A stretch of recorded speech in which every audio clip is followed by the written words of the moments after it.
छोड़ के, कुछ तो कारण होगा तेरे टपकते लोर के। बोलो काहे रो रहे हो, काहे रोते हो बबुआ भोकार छोड़ के, कुछ तो कारण होगा तेरे टपकते लोर के।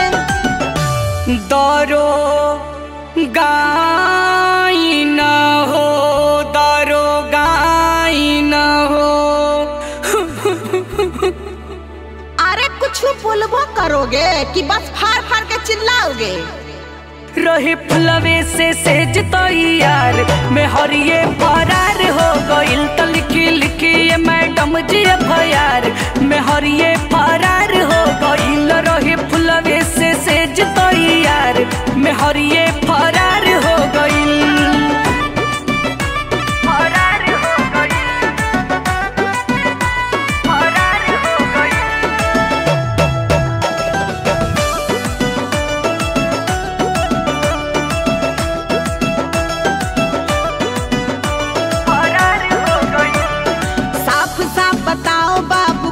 उसका हुलिया है, कौना रंग के साड़ी पहरी कौना रंग का चोलिया है, बताओगे तभी ना एफआईआर होगा। साफ साफ बताओ बाबू कैसा उसका हुलिया है, कौना रंग के साड़ी पहरी कौना रंग का चोलिया है। लागे राधवानी का जल कब लगे लुलिया है, फूल मती असल नाम कहते सभी जुलिया है। अच्छा ऐसा है। दारो गाई न हो, दारो गाई न हो। रंग रूप कोनो काट उठ बा भइल रहे रतिये में कांड बरियार में हरिये फरार हो गइल त लिखी लिखी ये मैडम जी एफआईआर में हरिये फरार हो गइल। रहे फुलवे से सेज तैयार में हरिये फरार हो गइल।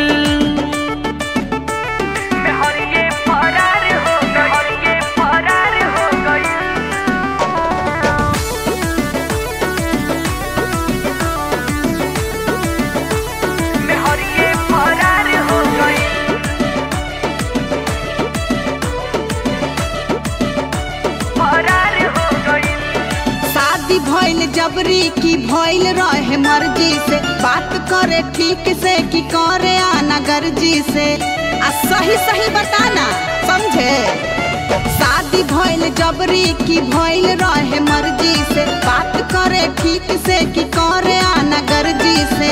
शादी के पहले मीठी मीठी बाती अवल सऊ, अजाने कहब दूसर मरद पार्टी अवल सऊ।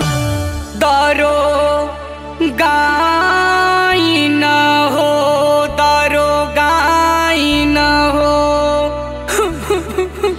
अरे रोना छोड़ो, ये बताओ किसी के ऊपर शक डाउट है कि नहीं है? बतियावत रहे सनी सबर कर में हरिये फरार हो गइल त लिखी लिखी ये मैडम जी एफआईआर में हरिये फरार हो गइल। रहे फुलवे से सेज तैयार में हरिये फरार हो गइल। ठीक है, एफआईआर दर्ज हो गया।